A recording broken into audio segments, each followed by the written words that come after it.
Assalamualaikum warahmatullahi wabarakatuh.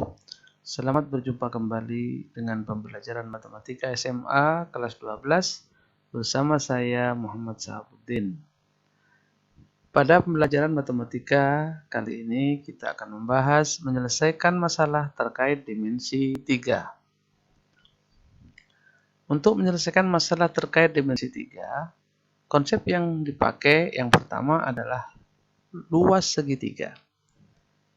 Misalnya segitiga ABC sembarang, di mana CP adalah tinggi segitiga ABC di titik C, dan kemudian BQ adalah tinggi segitiga ABC di titik B. Maka luas segitiga ABC sama dengan setengah AB kali BC, sama dengan setengah AC kali BQ. Kemudian setengah AB kali BC sama dengan setengah AC kali BQ, setengahnya kita coret, tinggal AB kali BC sama dengan AC kali BQ. Sehingga untuk mencari BC sama dengan AC kali BQ dibagi AB, sedangkan untuk mencari BQ adalah AB kali BC dibagi AC. Segitiga juga yang mungkin adalah segitiga siku-siku. Segitiga ABC siku-sikunya di titik A. AD adalah garis tinggi segitiga ABC di titik A.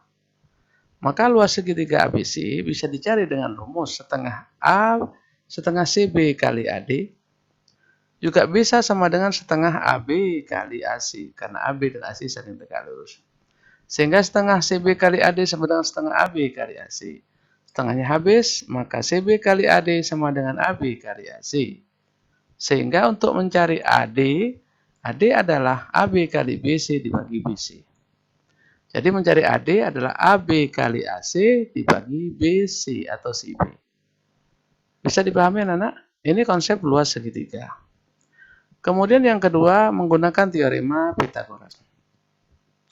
Kita tahu teorema Pythagoras pada segitiga siku-siku berlaku kuadrat sisi miring atau hipotenusa sama dengan jumlah kuadrat sisi lainnya. Sehingga jika ada segitiga ABC siku-sikunya di B, maka AC adalah sisi miringnya. AC kuadrat sama dengan AB tambah BC, AB kuadrat tambah BC kuadrat. Sehingga AC sama dengan akar dari AB kuadrat tambah BC kuadrat. Juga bisa menggunakan triple Pythagoras, artinya 3 bilangan yang memenuhi teorema Pythagoras. Ini yang sering dipakai dalam persoalan matematika atau masalah matematika. Kalau ada 3, ada 4, pasti ada 5. 5 sisi miring. Ada 6, ada 8, pasti ada 10. 10 sisi miring. 5, 12, pasti ada 13. 13 adalah sisi miring. Dan 7, 24, pasti ada 25. 25-nya sisi miring. Kemudian 8, 15, pasti ada 17. 17-nya adalah sisi miring. Juga mencari sisi segitiga dengan cara menghitung teorema Pythagoras. Ada cara menghitung lebih mudah, yaitu jika AB sisi siku-sikunya A akar B, kemudian A akar C, maka sisi miringnya adalah A akar B ditambah C, akarnya dijumlah. Bisa dipahami anak? Baiklah. Kedua konsep ini kita pakai untuk menyelesaikan permasalahan dimensi 3. Contoh yang pertama. Kubus ABCD EFGH dengan panjang rusuk 6 cm. Yang ditanyakan jarak titik E ke bidang BDG adalah titik-titik. Mari kita bahas. Kita gambar dulu anak segitiga kubusnya ABCD EFGH. Kemudian kita gambar bidang BDG. Kita gambar EQ. Di mana EQ adalah titik potong antara diagonal AC dan BD. Kemudian P adalah titik potong diagonal EG dan FH. PQ itu sama dengan EA atau AE. Nah, yang dicatatkan adalah berapa panjang luas garis ER. Panjang luas ER ini adalah jarak titik E ke bidang BDG. Karena ER tegak lurus bidang BDG. Mari kita hitung sekarang. Diketahui AC karena diagonal maka 6 akar 2. Karena kubusnya 6, AB-nya 6, BC-nya 6, maka AC 6 akar 2. Kemudian QC sama dengan AQ. QC itu sama dengan setengah AC, yaitu 3 akar 2. CG diketahui sama dengan 6. Nah, di sini diketahui 3 akar 2, CG-nya 6. 6 itu sama dengan 3 kali 2. 2 sama dengan akar 4, berarti CG itu sama dengan 3 akar 4. Nah, sekarang sudah ada 3 akar 2 dan 3 akar 4, maka panjang QG sama dengan 3 akar 2 tambah 4 sama dengan 3 akar 6. Sehingga luas segitiga EQG sama dengan setengah QG kali ER bisa menggunakan setengah EG kali PQ. Setengahnya habis, maka tinggal QG kali ER sama dengan EG kali PQ. Sehingga untuk mencari ER sama dengan EG kali PQ dibagi QG sama dengan EG-nya 6 akar 2, PQ-nya 6, kemudian QG-nya 3 akar 6. 6 dibagi 3 dapat 2, 2 kali 6 sama dengan 12. Berarti 12 akar 2 per akar 6-nya diganti dengan akar 3 dengan akar 2. Akar 2 per akar 2 habis, maka tinggal 12 per akar 3. Nah, karena penyebutnya bilangan akar, bentuk akar, maka kita rasionalkan dengan mengalihkan kedua ruas, ya, pembilang dan penyebutnya akar 3 per akar 3. 12 kali akar 3 sama dengan 12 akar 3. Akar 3 kali akar 3 sama dengan 3. Sehingga 12 dibagi 3 sama dengan 4. Maka 4 akar 3 hasilnya. Jadi jarak E ke bidang BDG adalah 4 akar 3. Bisa dipahami anak? Baiklah, kita lanjutkan ke contoh berikutnya. Kubus ABCD FGH dengan panjang rusuk 6 cm. Jika titik P adalah titik tengah AE, dan titik Q adalah titik tengah EF, dan titik R adalah titik tengah EH, maka jarak titik E ke bidang PQR adalah titik-titik. Kita gambar dulu anak, biar mudah dipahami gambarnya ini, persoalannya ini. Baik, penyelesaian. Nah, ini ada kubus ABCD EFGH, P titik tengah AE, Q titik tengah EF, dan R titik tengah EH, sehingga ada segitiga PQR. Yang ditanyakan adalah E ke bidang PQR. Mula-mula kita gambar diagonal AG dan FH berpotongan di M. Kemudian diagonal AG berpotongan dengan QR di titik S. Karena AG dan QF itu sama, maka AS dan SM itu sama. Berarti AS setengahnya AM, sedangkan AM setengahnya AG. Kemudian kita tarik P garis luas garis P ke S. Dan kita tarik dari E ke PS di T, memotong PS di T. Nah, inilah PT inilah tinggi atau adalah jarak dari E ke bidang PQR. Nah, mari sekarang kita hitung. Panjang AE 6, EG-nya 6 akar 2 karena diagonal sisi. EM sama dengan setengah EG, maka setengah 6 akar 2 sama dengan 3 akar 2. Kemudian ES-nya adalah setengah dari EM. Setengah dari 3 akar 2 sama dengan 3 per 2 akar 2. Panjang PE diketahui 3. Karena PE-nya 3, maka kita urai. 3 itu sama dengan 3 per 2 kali 2. Kenapa pakai 3 per 2 kali 2? Agar sama dengan bilangan di depan akarnya ini, IS ini. Nah, sehingga sudah kan akar 2 sama dengan akar 4. Berarti 3 itu sama dengan 3 per 2 kali akar 4. Sehingga panjang PS bisa dicari. Maka PS bisa dicari. Karena ES-nya 3 per 2 akar 2, PE-nya 3 per 2 akar 4, maka PS sama dengan 3 per 2 akar 4 tambah 2, atau 3 per 2 akar 6. Jadi PS sama dengan 3 per 2 akar 6. Maka ET sama dengan EP kali ES dibagi PS. Sesuai konsep yang tadi. Maka PE-nya 3, ES-nya 3 per 2 akar 2, PS-nya 3 per 2 akar 6. 3 per 2 per 3 per 2 dapat 1, habis ya.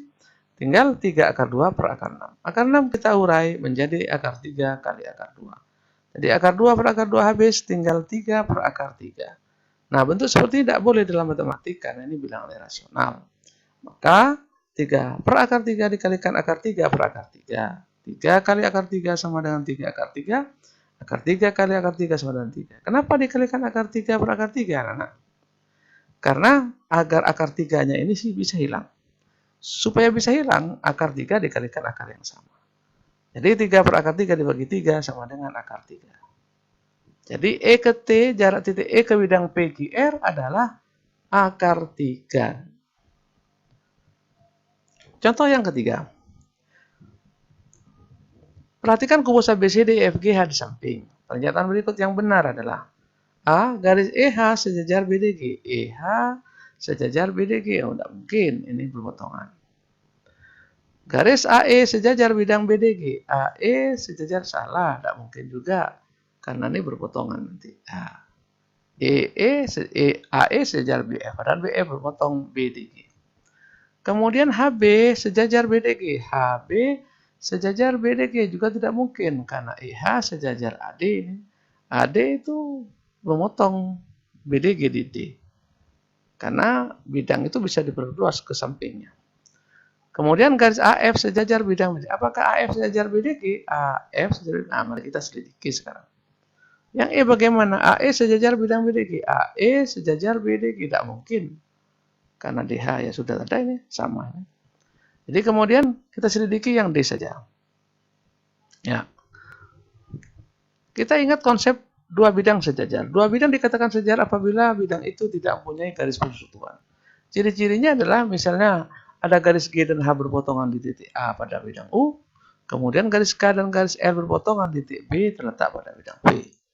G sejajar K dan H sejajar L, maka kedua bidang U dan V sejajar. Nah, ini kita coba kita tarik ke sana konsepnya. OG setelah kita gambar AFH dan BDG kita gambar. Karena AF itu terletak pada bidang AFH. Kita gambar bidangnya. Apakah AFH dan BDG sejajar? Nah, kita selidiki sekarang. Garis QG dan BD berpotongan di Q. Kemudian terletak pada bidang BDG. Kemudian garis AP dan FH berpotongan di P. Dan terletak pada bidang AFH. Garis QG dan AP sejajar. Dan garis BD juga sejajar FH. Oh, berarti bidang AFH sejajar bidang BDG. AF terletak pada bidang AFH. Berarti AFH garis AF atau ruas garis AF sejajar BDG. Jadi jawabannya garis AF sejajar bidang BDG. Bisa dipahami anak-anak? Nah, baik, yang contoh yang berikutnya.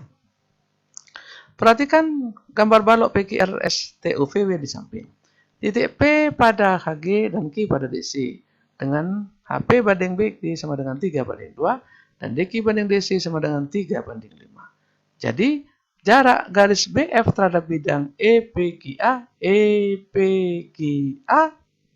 adalah titik. Nah, mari kita gambar dulu anak-anak. Menghitung jarak BF. Nah, ini kita gambar. Jadi P-nya itu di sini, Q-nya di sini. Maka gambarnya adalah ini. APEPQA atau AQPE. Nah, ini BF-nya. Jarak BF ke bidang AQPE itu sama dengan menghitung jarak menghitung titik F ke garis EP atau B ke garis AQ. Nah, di sini saya gambarkan dengan FR. Saya gambar EFGH-nya kita gambar di sini. Ini 10, di sini 8, di sini juga 10. Mari kita hitung P-nya, berapa panjangnya HP. Diketahui HP banding PG sama dengan 3/2. Berarti HP sama dengan 3/3 tambah 2 kali 10 sama dengan 35 kali 10 sama dengan 6. Sehingga PG-nya 4. DQ banding DC sama dengan 3/5. Maka DQ sama dengan 3/5 kali 10. Sama dengan 35 kali 10 sama dengan 6. Jadi QC-nya juga 4. Ini 6, ini 4, ini 6 juga 4. Nah, sekarang kita hitung berapa panjang EP. Perhatikan segitiga EHP. Ada 6, ada 8, maka ada 10. Pakai triple, maka panjang EP sama dengan 10. Jadi EP-nya 10, EF-nya 10. Berarti segitiga EFP itu segitiga sama kaki. Mari kita hitung berapa panjang RF-nya. Ya. Luas segitiga EFP sama dengan setengah EF kali VFG sama dengan setengah EP kali RF. Setengahnya dicoret, maka tinggal EF kali FG sama dengan EP kali RF. Sehingga RF sama dengan EF kali FG dibagi EP. Karena EF-nya 10, FG-nya 8, EP 10, maka 10 kali 8 dibagi 10 sama dengan 8. Sehingga jarak garis BF sama terhadap bidang EPQA adalah 10 cm. Bisa dipahami anak? Baiklah. Silakan simak ulang-ulang video ini.